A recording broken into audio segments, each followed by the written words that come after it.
Hello friends, welcome to Platinum Classes. दोस्तों, आज के इस वीडियो में हम डिस्कस करेंगे क्लास 10th हिंदी वाच्य का 10 MCQ के इंपॉर्टेंट क्वेश्चंस को।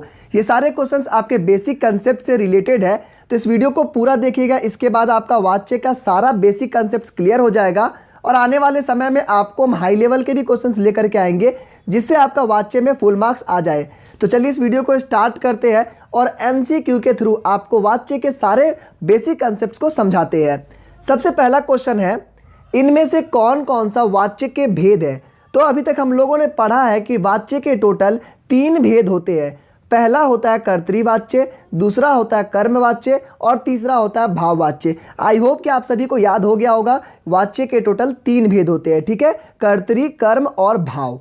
चलिए नेक्स्ट क्वेश्चन देखते हैं, वाच्य क्या कहलाते हैं। तो वाच्य जो है वो क्रियाओं के विधान कहलाते हैं। इसका मतलब क्या है, हम जब भी वाच्य की बात करते हैं तो बेसिकली हम लोग बात करते हैं कि वो जो क्रिया है, यानी कि जो काम हो रहा है, वो किसके अनुरूप बदल रहा है, किसके अनुसार बदल रहा है। अगर वो काम को करने वाला यानी कि जो कर्ता होता है उसके अनुरूप बदल रहा है तो कर्तृवाच्य। अगर वो कर्म के अनुसार बदल रहा है, अगर वो किसी काम के अनुसार बदल रहा है, उसको हम बोलेंगे कर्मवाच्य। अगर वो भाव के अनुसार बदल रहा है तो उसको कहेंगे हम लोग भाववाच्य। इससे हम लोग क्या समझते हैं कि जो क्रिया होता है वो लड़का लड़की या एक वचन बहुवचन किसके अनुसार बदल रहा है, कर्ता कर्म भाव, उसी हिसाब से बनता है कर्तृ, कर्म और भाववाच्य बन जाता है। ठीक है, चलिए नेक्स्ट क्वेश्चन देखिए, कर्तृवाच्य किसे कहते हैं। अभी हम लोगों ने देखा 3 वाच्य, कर्तृ, भाव और कर्मवाच्य। तो कर्तृ किसे कहेंगे, जहां क्रिया का प्रयोग वाक्य में कर्ता के लिंग, वचन और उसके अनुसार होता है। अभी आपको बताएं कि जो क्रिया होती है, जो काम होता है, वो या तो कर्ता या तो कर्म या तो भाव के अनुसार बदलेगा। अगर वो कर्ता के अनुसार बदलेगा, यहाँ पर आपको लिखा गया है कर्ता के लिंग, कर्ता के वचन के अनुसार अगर वो क्रिया बदलता है तो उसको कहेंगे हम लोग कर्तृवाच्य। ठीक है, समझ में आ गया। अगर वो भाव के अनुसार बदलता तो उसको हम लोग कहते हैं भाववाच्य। अगर वो कर्म के अनुसार बदलता तो उसको हम लोग बोलते हैं कर्मवाच्य। तो ये आपका कंसेप्ट क्लियर हो गया होगा। नेक्स्ट क्वेश्चन देखिए, वाच्य के कितने भेद होते हैं। तो अभी आप लोगों को बताए थे वाच्य के टोटल 3 भेद होते हैं। बिल्कुल भी इसको गलत मत करिएगा।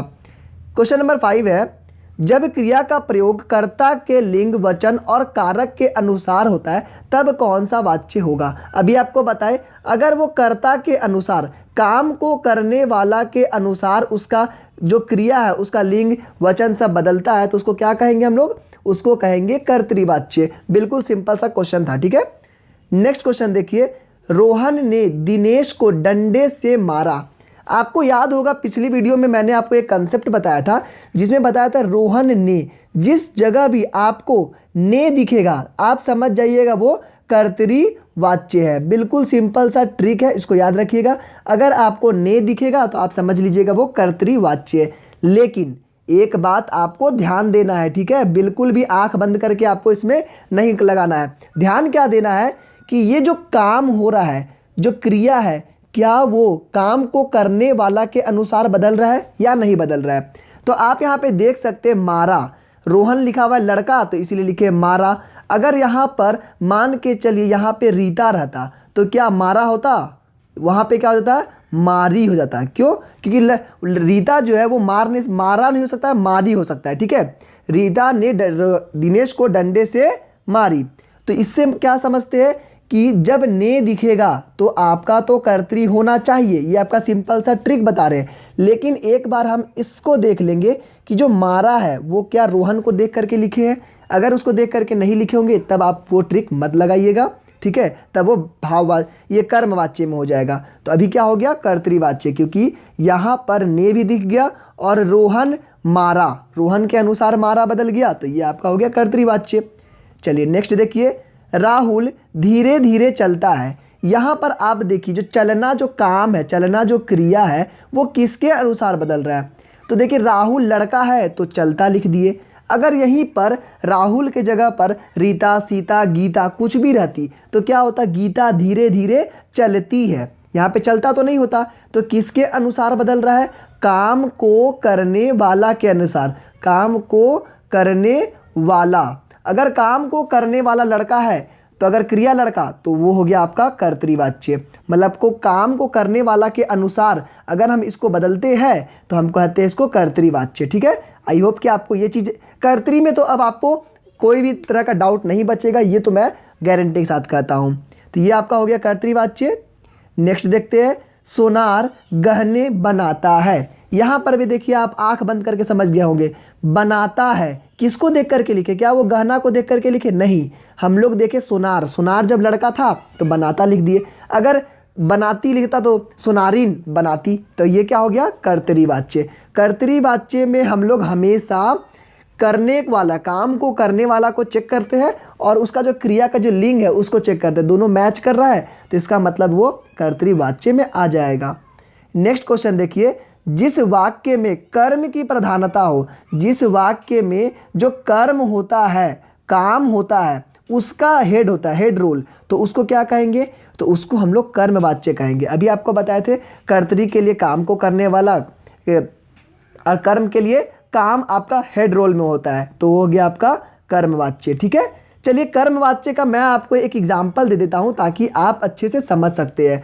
कर्मवाच्य का एग्जाम्पल मैं आपको बताता हूँ, मीरा ने दूध पिया। ठीक है, अब इसको आप एक चीज़ देखिए, ये जो पिया लिखा हुआ है यानी लड़के के लिए लिखा गया है।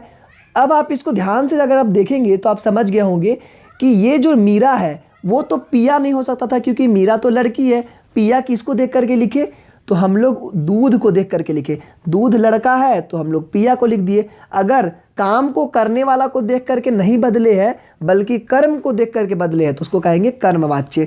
ठीक है, समझ में आ गया होगा आप लोगों को कि मीरा ने दूध पिया। पिया क्यों लिखे? हम लोग मीरा को देख करके नहीं लिखे, काम को करने वाला को देख करके नहीं लिखे, हम लोग उस कर्म को देख करके लिखे, इसीलिए उसका नाम हो गया कर्मवाच्य।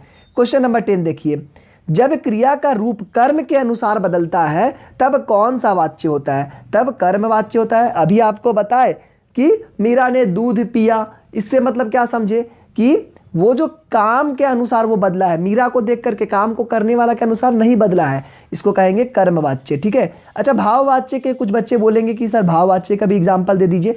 तो मुझसे उठा नहीं जाता, ये हो गया आपका भाववाच्य। इसमें आपको उठना जो भाव है उसको देख करके करते हैं। इसका मैंने ऑलरेडी एक ट्रिक बता चुका हूं, बस ब्रीफ में अगर समझना है तो आप इतना समझ लीजिए कि मुझसे किया नहीं जाता, उठा नहीं जाता, चला नहीं जाता, दौड़ा नहीं जाता, चल नहीं सकता, ये सब क्या हो गया? भाववाच्य में आते हैं। तो ये आपको एग्जाम्पल याद रखने हैं। दोस्तों आई होप कि आपको ये सारे ट्रिक्स पसंद आए होंगे और बेसिक लेवल पे जो आपके क्वेश्चंस पूछे जाएंगे आपके वाच्य के वो सारे आपके क्लियर हो गए होंगे। तो दोस्तों आई होप कि आपको वीडियो पसंद आया होगा। अगर पसंद आया होगा तो प्लीज़ चैनल को लाइक कर दीजिए, चैनल को सब्सक्राइब कर दीजिए क्योंकि अभी बोर्ड एग्जामिनेशन आने में बहुत सारे दिन बचे हुए और आपको इसी तरह के बेहतरीन कंटेंट आपको बिल्कुल फ्री ऑफ कॉस्ट मिलते रहेंगे। आज के इस वीडियो में बस इतना ही दोस्तों। Thank you and have a nice day.